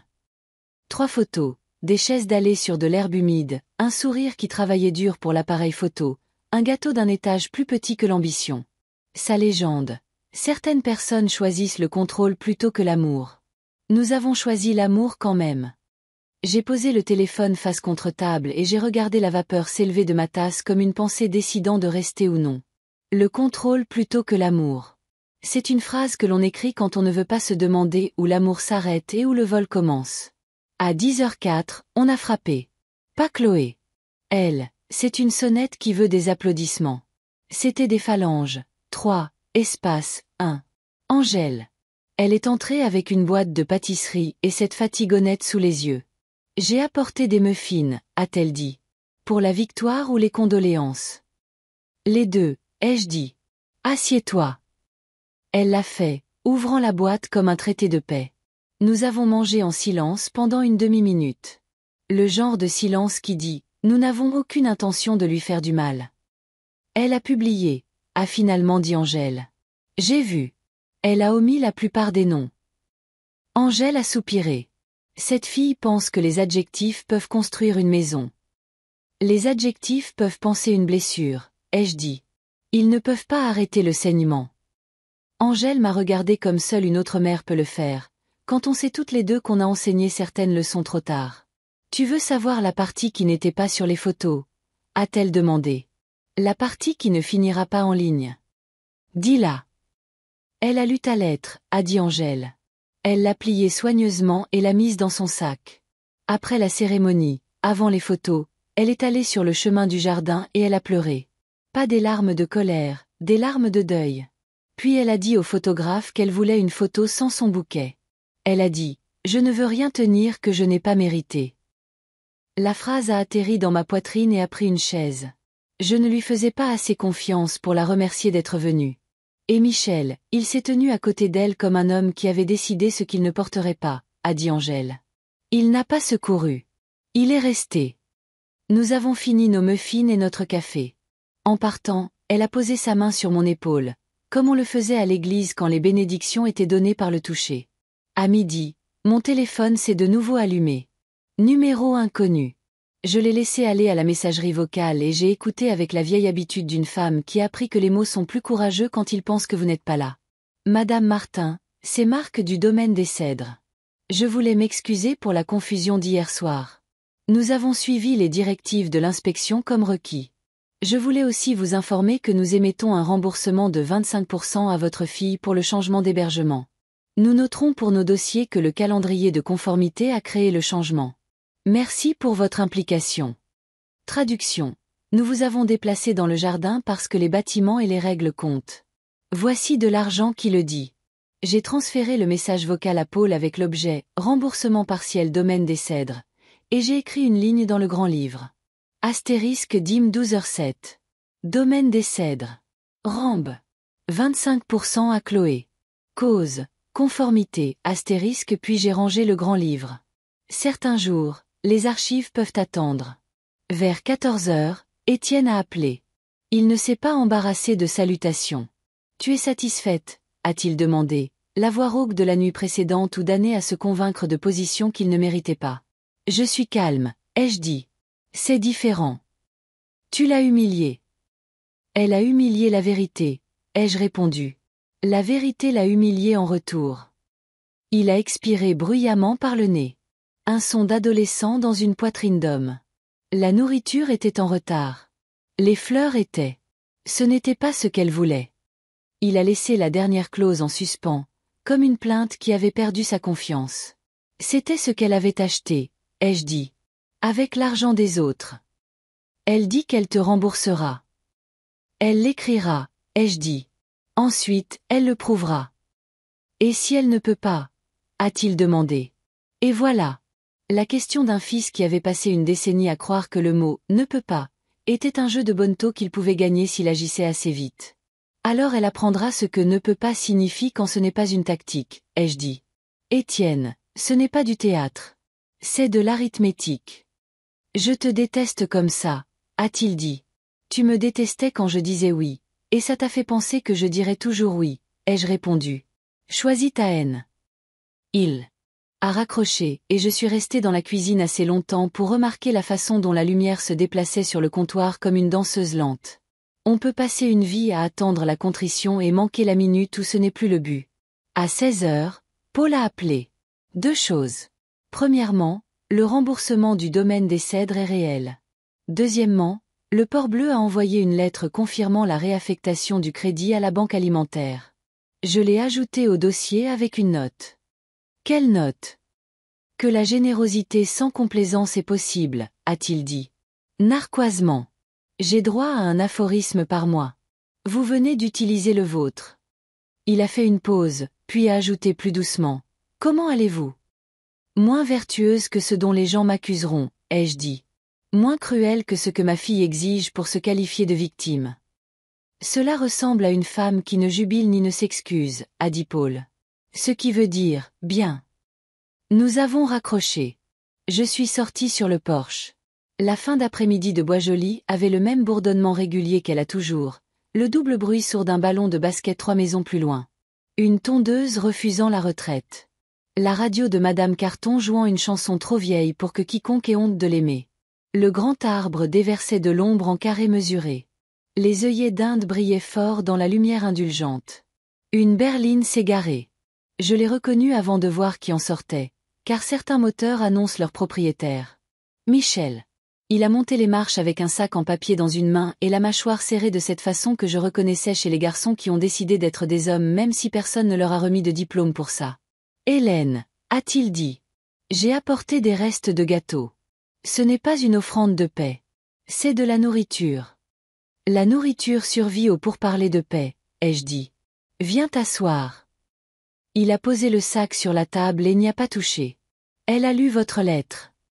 C'est ce que j'ai entendu. Elle a dit que c'était cruel, a-t-il dit. Je lui ai dit que le silence aurait été cruel. Nous sommes restés assis avec ça. Les planches du porche ont supporté notre poids comme elles l'ont toujours fait. Elle va le faire, a-t-il dit après un moment. Le plan, les fournisseurs, les remboursements, tout.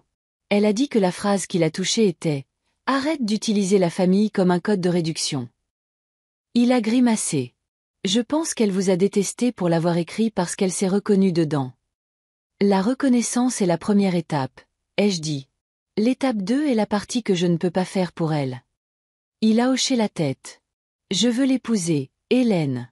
Mais je n'épouserai pas la version d'elle qui pense que l'amour est un coupon de réduction. Si ça veut dire qu'on attend, on attend. Tu auras ma bénédiction quand tes phrases n'auront pas besoin de mon argent, ai-je dit. C'est sorti plus gentiment que ça ne se lit. Il l'a entendu de cette façon. Il a plongé la main dans le sac et a sorti le plus petit des étages, enveloppé dans du papier ciré comme un secret, essayant de bien se comporter. Mangéant, a-t-il dit. Vous avez au moins payé la farine. Nous avons mangé le gâteau avec nos mains parce qu'aucun de nous ne voulait la cérémonie des assiettes, et il avait le goût de tous les gâteaux de mariage que vous avez fait semblant de trouver meilleurs qu'ils ne le sont, sucrés, un peu denses, glacés de sincérité. Nous avons bu de l'eau dans des verres qui ne correspondaient pas parce que les beaux services sont pour les invités qui ne vous donnent pas envie de jouer la comédie. Merci de ne pas être venu, a dit Michel en partant. Et merci d'être venu. C'est plus facile de comprendre les deux quand on en est la raison, ai-je dit. À 18h, j'ai fait une promenade, car parfois on a besoin de laisser ses pieds penser. Le trottoir se souvenait des genoux écorchés de Chloé et des collisions en skateboard d'Étienne. Près de la location, je me suis arrêtée. Pas de lumière, pas de bruit. Une maison veut des occupants qui connaissent la différence entre un abri et un entrepôt. En retournant vers la maison, j'ai vu Élise, l'ex d'Étienne, remonter la rue avec un sac de course passé sur son avant-bras. Elle a ralenti en me voyant. Hélène, a-t-elle dit. Les félicitations sont bizarres aujourd'hui. Alors, solidarité. Solidarité, ai-je dit. Élise. Maxime m'a dit que la cérémonie était dehors. Il a dit que c'était joli et aussi froid. Il a 8 ans. C'est une critique sophistiquée. Dites-lui que je suis d'accord. Chloé va se faire discrète pendant quelques jours. Puis elle creusera ou elle pleurera. Si elle creuse, elle s'en sortira. J'ai fini de tenir l'appel pour les autres, ai-je dit doucement. Bien, a-t-elle dit, et elle a continué son chemin avec la démarche de quelqu'un qui sait où elle va, parce que d'où elle venait n'était pas la bonne direction. La nuit est tombée avec le genre de confiance qui vous fait lui pardonner d'avaler le jour. J'ai allumé la lumière du porche. La nouvelle minuterie n'avait pas décidé de se disputer avec le coucher du soleil. Je me suis assise avec le grand livre ouvert, seulement parce que la routine est un radeau. J'ai écrit quelques lignes, revenant sur les 2 derniers jours, complétant ce que je n'avais pas saisi, car saisir n'est pas vivre. Astérisque Sam 17h40. Appel de Max, demander si je gâche tout. Expliquer réparation vs. Ruine. Match la semaine pro. Engagement pris. Astérisque dim 12h07. Rambe. Partiel domaine des cèdres noté. Astérisque dim 16h03. Michel. Gâteau plus conversation. Limite affirmée. Bénédiction différée. Astérisque puis j'ai fermé le livre et j'ai laissé le papier redevenir un meuble. Le téléphone a vibré une fois de plus avant que je n'aille me coucher. Un message de Chloé. Pas un discours, pas une performance, juste 3 lignes, sans ponctuation et directe d'une manière qui m'a fait penser qu'elle avait peut-être lu la lettre plus d'une fois. Astérisque je l'ai relu. Je t'enverrai un plan mardi. Je n'utiliserai pas le mot urgence quand je veux dire désir. Astérisque je n'ai pas répondu. Non pas parce que je me retenais, mais parce que les débuts sont fragiles, et mon travail n'était pas de mettre du poids dessus avant qu'il ne durcisse. J'ai dormi comme une femme qui avait échangé le bruit contre le travail. La maison se souvenait comment respirer autour de moi. Les œillets d'Inde dehors se sont estompés en une bresse tenace et ont continué leur veille. Et le matin, parce que les matins viennent toujours, même quand les gens publient sur vous, le soleil est arrivé sans consulter le forum du quartier, et la bouilloire a demandé si j'étais prête à faire une journée à laquelle je n'aurais pas à m'excuser. Si vous m'aviez demandé alors si la vengeance ressemblait à un triomphe, j'aurais dit non. C'était comme remettre son nom là où il avait été effacé, et choisir de ne pas écrire celui de quelqu'un d'autre pour lui. C'était comme des limites qui ne criaient pas parce qu'elles n'en avaient pas besoin. C'était comme un gâteau sur une marche de Porsche et une lettre lue dans un miroir et un garçon qui veut que vous soyez à son match de baseball la semaine prochaine parce que c'est le genre de score qui compte. Et c'était comme ça, la montre à gousset, remontée et stable, avançant vers un mardi ou une autre. Enveloppe arrivera, non pas par coursier et non pas dans la panique, mais par choix. Un plan, de l'écriture de ma fille, sur du papier qu'elle comprend enfin. L'enveloppe est arrivée un mardi, comme elle l'avait promis. Pas en recommandé, pas glissé sous la porte dans un geste nocturne, juste là, dans ma boîte aux lettres, entre une facture d'eau et un prospectus pour un service de jardinage à moitié prix. Du papier ordinaire dans une enveloppe ordinaire, mais mon nom, écrit de la main de Chloé, avait un poids qu'il n'avait pas eu depuis des années. Je ne l'ai pas ouverte tout de suite. Non pas par peur de ce qu'il y avait à l'intérieur, mais parce que parfois, il faut décider si l'on est prêt à voir la vérité à l'encre noire. Je l'ai emporté dans la cuisine, je l'ai posé sur la table et j'ai d'abord fait du café. Mesuré, moulu, versé, le tout sans la regarder. Le son de la bouilloire montant en ébullition était plus stable que mon pouls. Quand j'ai finalement déchiré le rabat, j'ai trouvé une seule page pliée en 3 avec précision. Pas d'embellissement, pas de parfum, pas de tentative de décoration, juste son écriture, plus petite que d'habitude, comme si elle voulait que les mots prennent moins de place dans le monde. Astérisque maman, astérisque astérisque voici le plan, astérisque astérisque 1. Échéancier de remboursement. 1000 € par mois à partir du mois prochain jusqu'à ce que le solde de la carte et les frais de mariage soient entièrement couverts. Astérisque astérisque 2. Tous les comptes fournisseurs seront transférés hors de ton nom d'ici vendredi, astérisque astérisque 3. Michel a accepté de couvrir la moitié du solde restant du traiteur. Astérisque astérisque 4. Je n'utiliserai plus la carte d'urgence. Elle sera découpée et te sera retournée, astérisque astérisque 5. Je fournirai des mises à jour mensuelles sur les paiements jusqu'à ce que la dette soit effacée, astérisque astérisque ce n'est pas une excuse. Elle viendra quand j'aurai mérité le droit de la donner. Je ne demande pas encore le pardon. Je demande la chance de faire ce que j'ai dit que je ferais. Astérisque astérisque Chloé astérisque je suis restée assise là un long moment, la page entre les mains. Ce n'était pas une lettre d'amour, mais d'une certaine manière, c'était quelque chose de plus rare. Une lettre qui n'essayait pas de s'adoucir avec des excuses. J'ai appelé Paul. Elle a envoyé le plan. Et, a-t-il demandé. C'est mieux que ce à quoi je m'attendais. Hélène, a-t-il dit, mieux que ce à quoi vous vous attendiez n'est pas la même chose que bien. Est-ce que ça vous convient? Oui, ai-je dit. Puis, après une pause, non. Ça convient pour l'argent. Ça ne convient pas pour la partie où une fille devient une étrangère. Cette partie, a dit Paul, n'est pas dans le plan. Elle est dans l'exécution. J'ai raccroché et j'ai mis la lettre dans le grand livre, non pas entre les transactions, mais dans le rabat avant, là où je garde les choses qui comptent plus que les mathématiques. Le jeudi, le premier rebondissement est arrivé, non pas de Chloé, mais d'Étienne. Il est arrivé sans prévenir, portant la même veste qu'il avait au mariage, le revers encore froissé à l'endroit où la boutonnière avait été épinglée. Il n'avait pas l'air d'un homme venant se battre. Il avait l'air d'un homme portant quelque chose de plus lourd que le sac qu'il tenait. « Je ne suis pas là pour elle », a-t-il dit dès que j'ai ouvert la porte. « Je suis là pour moi. » C'est une distinction intéressante, ai-je dit en m'écartant. Il s'est assis à table et a placé un dossier entre nous. À l'intérieur se trouvaient des impressions, des relevés bancaires, des captures d'écran et une lettre signée de son employeur. « Je paie la moitié de sa dette », a-t-il dit. Pas parce qu'elle me l'a demandé. Parce que j'aurais dû l'arrêter et je ne l'ai pas fait. Je n'ai pas parlé. Je l'ai laissé combler le silence. Je pensais que maintenir la paix, c'était de l'amour, a-t-il dit. Ce n'est pas le cas. C'est juste de la peur dans un plus joli costume.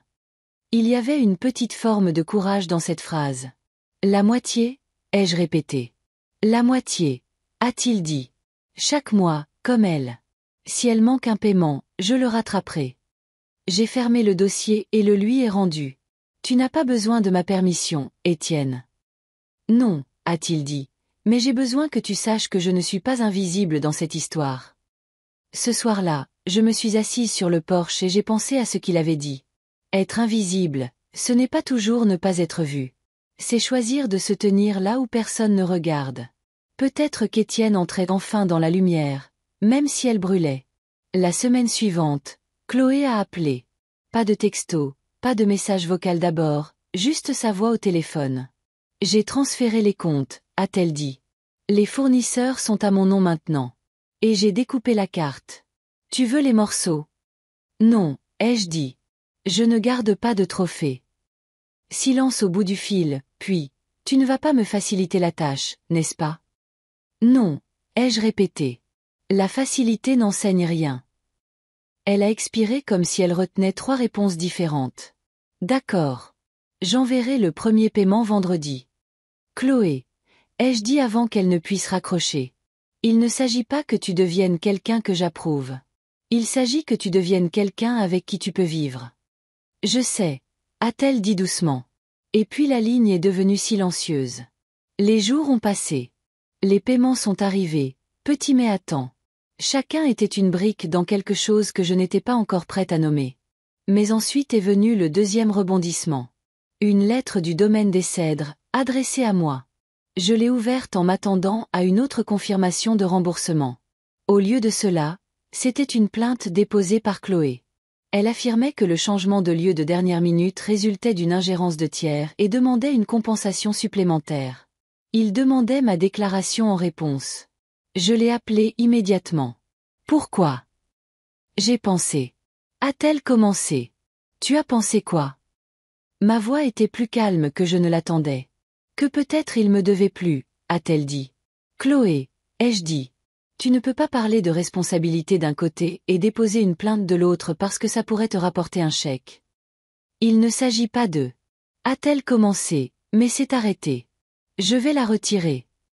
Non, ai-je dit. Va jusqu'au bout. Laisse-les la rejeter. Laisse-toi voir ce qui se passe quand tu essaies de réécrire une vérité qui est déjà publique. 2 jours plus tard, elle a rappelé. Ils l'ont rejeté, a-t-elle dit. Et je ne fais pas appel. Une pause. Je comprends maintenant, à propos de la vérité qui t'humilie en retour. Ce n'était pas une excuse, mais c'était un miroir. À la fin du mois, le solde avait diminué de 2000 €, plus que ça quoi je m'attendais si tôt.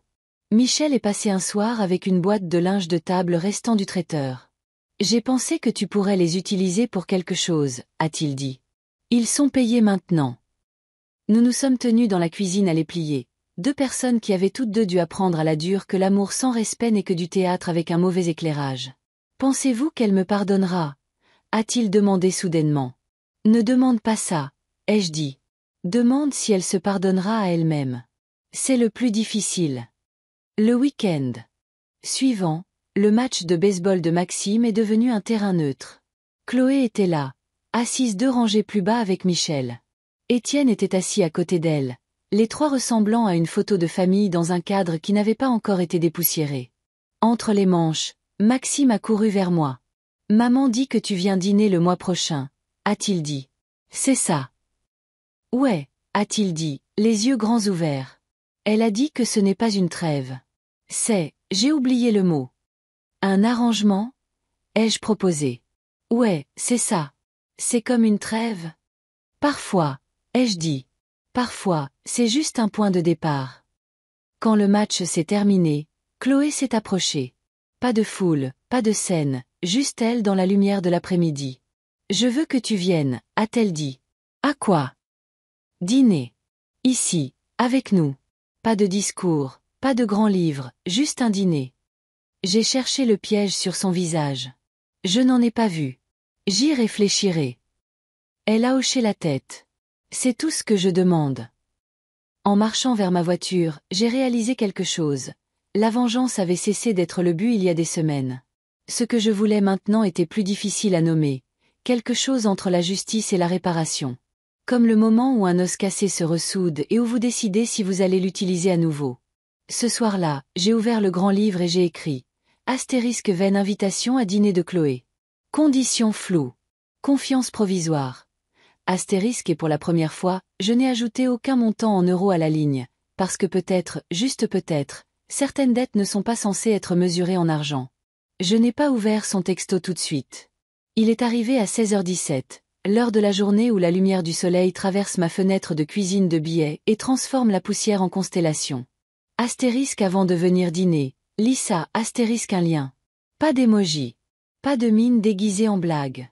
J'ai pris le temps de finir d'essuyer le comptoir, de rincer le chiffon et de le plier en un carré net.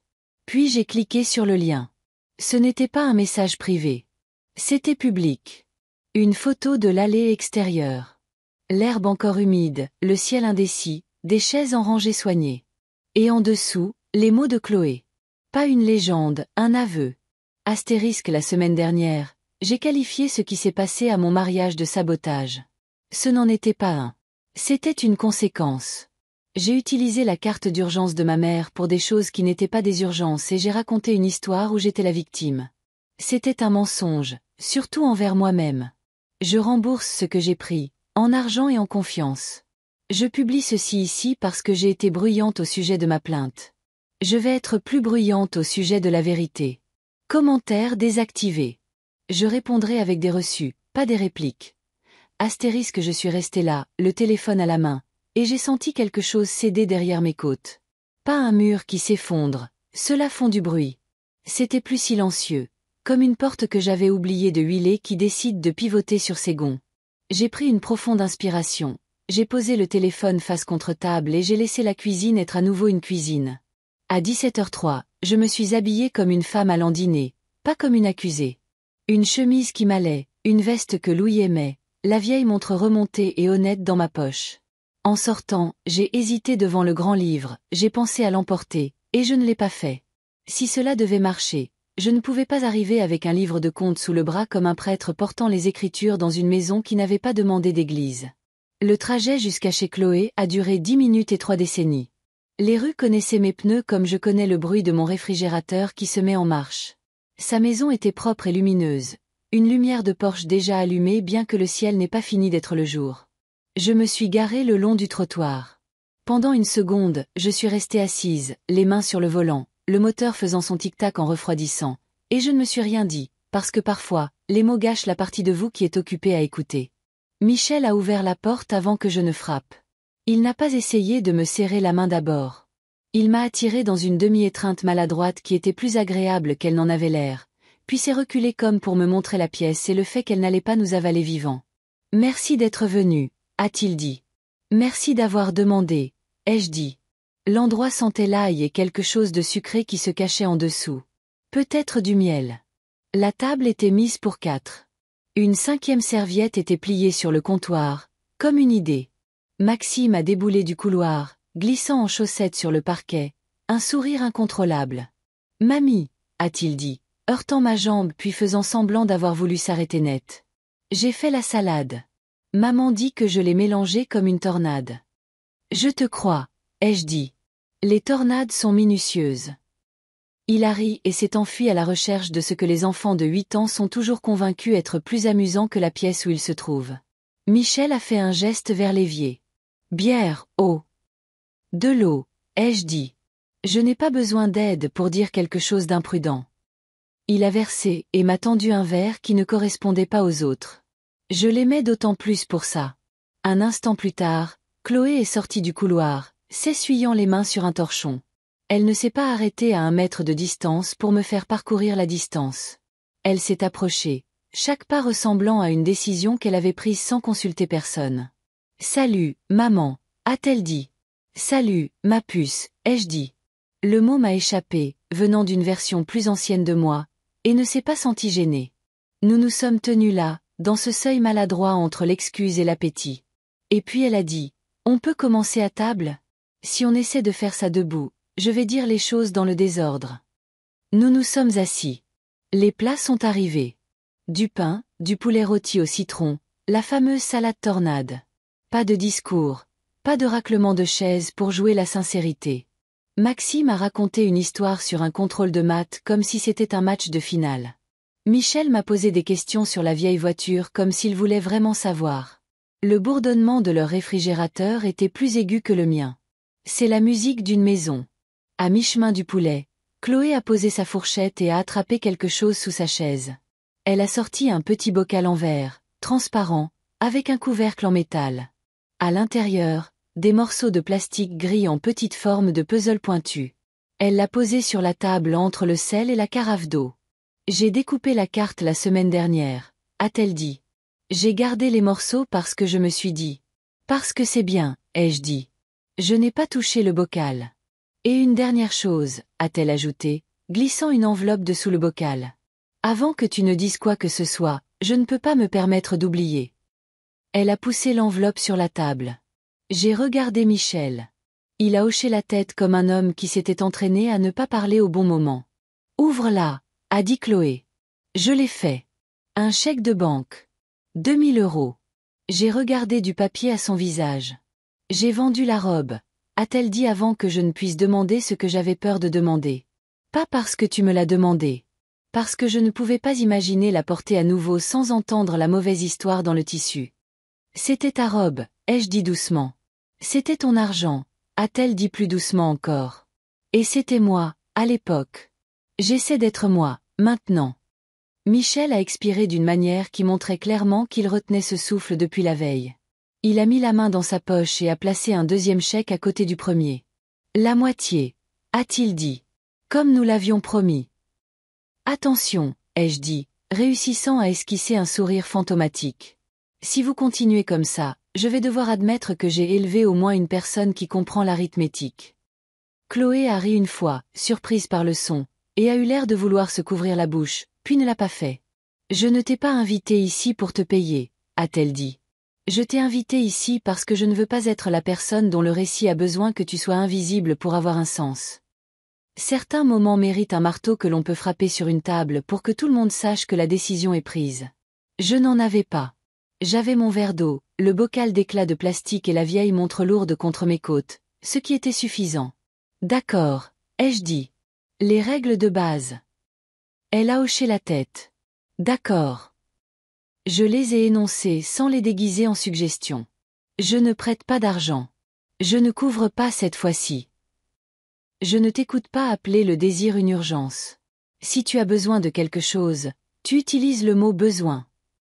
Si tu veux quelque chose, tu l'appelles un désir. Tu as droit aux deux. Tu n'as pas le droit de les mélanger devant moi.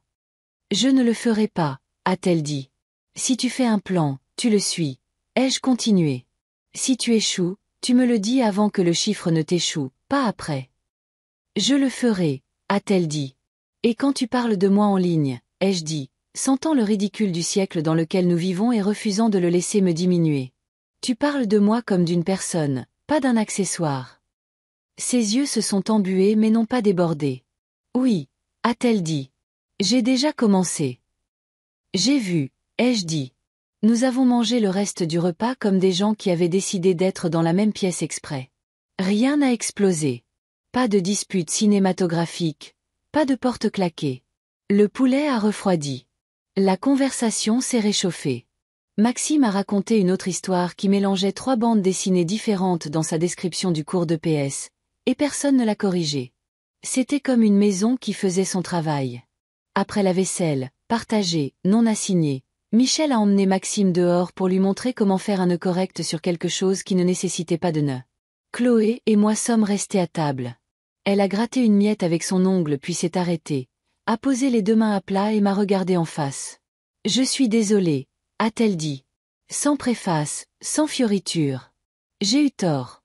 Je me suis raconté une histoire où tu étais la méchante parce que ça rendait plus facile d'être l'héroïne de la mienne. J'ai volé. Puis j'ai menti sur pourquoi c'était acceptable. Et quand tu as tendu un miroir, j'ai essayé de briser le miroir au lieu de réparer mon visage. C'était la meilleure excuse que j'ai jamais reçue, car elle ne m'obligeait pas à être noble pour l'accepter. Elle ne demandait même rien. Elle se tenait là, un fait, pas une performance. Merci, ai-je dit. J'accepte. Elle a hoché la tête une fois, comme une coureuse sur la ligne de départ qui entend le pistolet du starter dans sa tête. Je ne te demande pas de me remettre dans ton testament, a-t-elle ajouté, un demi-sourire jouant avec le sérieux, parce que c'est ainsi qu'elle évite de se noyer. Je te demande de continuer à ouvrir la porte. Je peux faire ça, ai-je dit. Nous avons parlé de choses plus petites, puis des horaires scolaires, de savoir si l'érable dans leur jardin avait besoin d'une taille, et de comment Michel avait découvert qu'il ne savait pas cuire le riz pour sauver sa vie. Je lui ai parlé de la banque alimentaire et de la façon dont la bénévole avait écrit « Port bleu, 30%, sur un calendrier comme si c'était un jour saint. Elle a dit qu'elle aimait que les gens de notre ville écrivent encore les choses là où les autres pouvaient les voir. Quand je me suis levée pour partir, elle a pris le bocal de morceaux de cartes et me l'a tendu. Pour tes archives, a-t-elle dit, essayant le mot comme une robe qu'elle aurait retouchée correctement cette fois. Pour mes étagères, ai-je corrigé. Tout ce qui est dans cette boîte n'est pas une blessure. Certaines choses sont des pansements. Sur le porche, Michel m'a de nouveau serré la main, inutilement et exactement comme il le fallait. Maxime a couru vers moi de cette course hésitante des enfants qui essaient de coordonner leurs membres et leur joie. Et je l'ai attrapé, parce que les mains qui ne cherchent pas ce qu'elles aiment apprennent à ne plus chercher du tout. Match jeudi. A-t-il dit dans ma veste. On joue contre l'équipe verte. Ils ne lavent pas leur maillot. J'apporterai des pinces à linge, ai-je dit. Il a ri comme si je lui avais permis de penser que je suis drôle. C'est aussi une forme d'héritage. En rentrant, je n'ai pas allumé la radio. Le silence était spécifique et mérité. La maison m'a accueilli avec l'odeur de son air, l'honnêteté de ses planchers, l'horloge dans le couloir plaidant pour le temps à chaque tic-tac. J'ai posé le bocal sur la cheminée, pas dans la boîte bleue, car il ressemblait moins à une preuve qu'à une sculpture. Une chose faite à partir des ruines d'une vieille erreur. Avant de me coucher, j'ai ouvert le grand livre. J'ai écrit moins de lignes que je ne le pensais. Astérisque 16h17. Publication publique de Chloé. Aveu. Commentaire désactivé. Astérisque 18h12. Dîner chez Chloé et Michel. Morceau de carte retourné. Bocal. Chèque de banque, 2000 € Chloé, 2000 € Michel. Excuse donnée, acceptée. Astérisque en dessous, j'ai ajouté une phrase que je ne m'attendais pas à écrire. Astérisque principe. La réparation est plus lente que la vengeance et dure plus longtemps. Astérisque j'ai fermé le livre, éteint la lampe et laissé la maison passer à sa voix nocturne. Le sommeil est venu, non pas comme un défilé de victoires, mais comme une couverture. Une couverture qu'une femme censée tire sur elle parce que l'air est devenu honnête. Les jours ont passé d'une manière à laquelle je faisais confiance. Le 1er du mois est arrivé, et les dépôts aussi. Le domaine des Cèdres a envoyé une lettre officielle clôturant le dossier. Le Port-Bleu a envoyé par email une photo de la file d'attente à la banque alimentaire avec de la nourriture fumante dans des plateaux. Et si je plissais les yeux, je pouvais prétendre sentir l'ail et les promesses tenues. Vanessa à la banque a appelé pour dire que l'affaire de fraude avait été résolue en ma faveur. Mais la vraie victoire était l'absence de nouvelles alertes. Les gens sous-estiment à quel point le néant peut être agréable quand quelque chose ne cesse de vous abattre. Une semaine plus tard, Étienne.